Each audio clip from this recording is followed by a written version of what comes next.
भारत दुनिया की सबसे बड़ी डेमोक्रेसी। भारत के किसी राज्य से 10 सालों में 32,000 लड़कियां गायब हो जाएं और पूरा देश इससे अनजान रहे, क्या ऐसा हो सकता है? इसी पर एक फिल्म द केरला स्टोरी जो बनाई जा रही है, जो रिलीज होने वाली है, आज हम आपको बताने वाले हैं इसकी पूरी असली सच्चाई क्या थी, हकीकत क्या थी। हमारे वीडियोस में आप हमेशा से किसी भी हिस्टोरिकल इवेंट, किसी भी टॉपिक पर जब वीडियो देखते हैं तो उसमें यही आप देखते हैं कि बिना किसी लाग लपेट के, बिना किसी ड्रामे के, आपको जो जैसे हुआ है उसी तरह से सच्चाई उसकी बताई जाती है।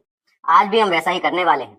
आज आपको बताने वाले हैं कि कैसे इन लड़कियों को फंसाया गया और कैसे ये आईएसआई का आतंकवादी इनको बनाने के लिए भारत से, मुंबई से सीरिया, इराक और उसके बाद अफगानिस्तान भेजा गया।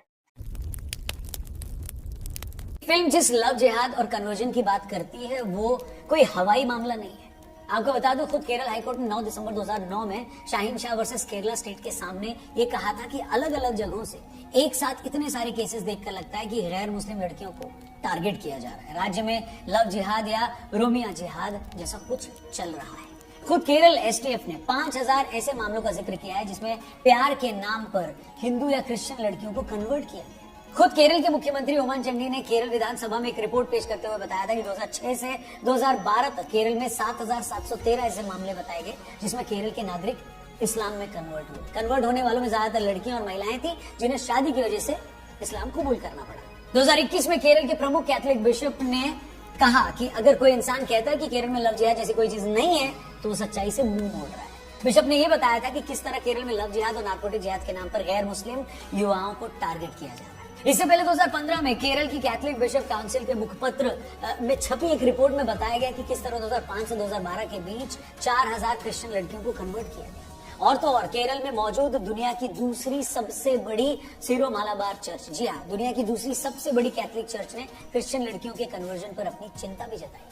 और ऐसा नहीं है कि ये सिर्फ केरल, बेंगलोर या भारत में ही हो रहा है। कुछ दिन पहले इंग्लैंड की होम मिनिस्टर ने भी प्यार के नाम पर लड़कियों को कन्वर्ट करने के पैटर्न पर चिंता जाहिर की। उन्होंने तब कहा था कि इंग्लैंड में पाकिस्तान मूल के बहुत सारे लड़के ये काम कर रहे हैं। पहले ये सारे फैक्ट्स इसलिए रखे हैं ताकि आप ये जान सकें कि अगर केरला स्टोरी लव जिहाद, झूठे प्यार के नाम पर कन्वर्जन की बात करती है तो कोई हवाई बात नहीं है। अगर केरल कम्युनिस्ट पार्टी के सीएम कहते हैं कि केरल 20 सालों में इस्लामिक स्टेट बन सकता है तो आप इसे कैसे इग्नोर कर सकते हैं? अगर केरल की एसटीएफ लव जिहाद जैसे हजारों मामलों की बात करती है तो आप उसे कैसे नजरअंदाज कर सकते हैं? अगर केरल बिशप, वहां की सबसे बड़ी चर्च, ईसाई धर्म के मुखपत्र अगर लव जिहाद और कन्वर्जन पर डर जताते हैं तो आप इसे खारिज कैसे कर सकते हैं? आप इसे हवाई कैसे बता सकते हैं? और बड़ी बात यह है कि केरल के सीएम से लेकर वहां की चर्च तक ये ऐसे लोग हैं जिन्हें चाहकर भी आप बीजेपी या संघ का नहीं बता सकते हैं। दोस्तों, बड़ी फिल्में दो तरह की होती है। एक बड़ी फिल्म वो होती है जिसकी स्टार कास्ट बड़ी होती है, जिसका बैनर बड़ा होता है और जिसका बजट बड़ा होता है।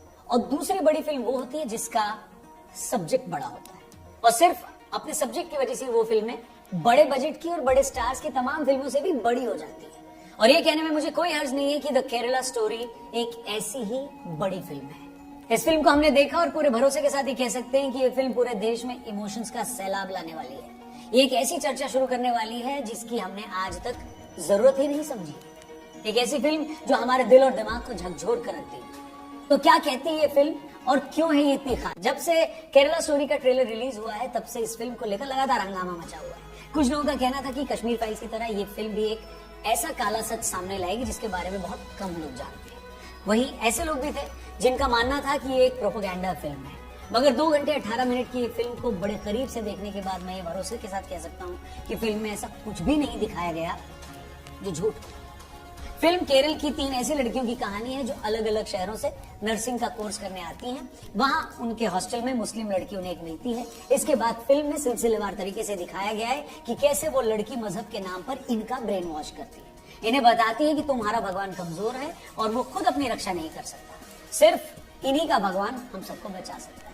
इनको अपने मुस्लिम दोस्तों से मिलवाती है जो इनके प्रेम का झूठा नाटक करते हैं। चेहरे मोहरे से और शरीफ दिखने वाले ऐसे लड़कों का काम ही यही है कि वो ऐसी कमजोर लड़कियों को अपने प्यार में फंसाते हैं, फिर इनसे फिजिकल रिलेशन बनाते हैं, उन्हें प्रेग्नेंट तक कर देते हैं ताकि वो उनसे शादी के लिए मजबूर हो जाए और फिर शादी के नाम पर उन्हें कन्वर्ट किया जा सके। और उसके बाद उनके साथ बहुत कुछ होता है जिसे देखकर आपकी रूह कांप जाएगी। उसका ब्यौरा मैं यहाँ पर नहीं दूंगा, उसके बारे में बात नहीं करूंगा। आप थिएटर में जाकर देखेंगे तो आपको समझ में आ जाएगा। फिल्म एक जगह पीड़ित लड़की सीनियर पुलिस ऑफिसर के सामने रोते हुए शिकायत करती है कि किस तरह प्यार के नाम पर गैर मुस्लिम लड़कियों को फंसाया जा रहा है। वो बताती है कि इसके लिए क्या क्या हथकंडे अपनाए जा रहे हैं। अपनी शिकायत में वो केरल के पूर्व सीएम का हवाला देते हुए भी ये कहती है कि अगर केरल में यूं ही कन्वर्जन चलता रहा तो 20 सालों में केरल एक इस्लामिक स्टेट बन जाएगा। अब जो भी लोग फिल्म की ऑथेंटिसिटी पर बात करते हैं उन्हें मैं ये बता दूं कि इन आंकड़ों में कुछ भी गलत नहीं है। अगर केरल में हम कन्वर्जन के लव जिहाद के मामलों पर नजर डालें तो आपके पैरों के तले जमीन खिसक जाएगी। यहाँ मैं एक एक करके वो तमाम फैक्ट्स रखने वाला हूँ जिससे शायद ऐसे लोगों को तसल्ली मिल सके जो फिल्म को फेक बताने लगे। ठीक है, बाकी उनकी ओपिनियन में भी जरूर बदलाव आएगा इन चीजों को देखने के बाद। इसलिए फिल्म अगर हिंदू या क्रिश्चियन लड़कियों को लव जिहाद के नाम पर फंसाने की बात करती है तो उसे किसी की साजिश बताकर खारिज मत करिए। उस सच को जानिए, उस हकीकत को समझिए, खुद को उसके लिए तैयार कीजिए। अब अगर कोई ये कहता है कि ये फिल्म तो भड़काती है या किसी एक धर्म को गलत तरीके से दिखाती है तो उस पर तो भैया मैं बस इतना ही कहूंगा कि बतौर आर्टिस्ट आपकी पहली और आखिरी रिस्पॉन्सिबिलिटी सच दिखाने को लेकर होती है। अगर उस सच को देखकर कोई हर्ट हो रहा है तो उसमें सच दिखाने वाले की कोई गलती है क्या, आप बताइए। सच दिखाने वाला ये सोचकर सच को थोड़ा हल्का करके तो नहीं दिखाएगा ना कि गोरखपुर में बैठा किसी आदमी को वो सच देखकर बुरा न लग जाए।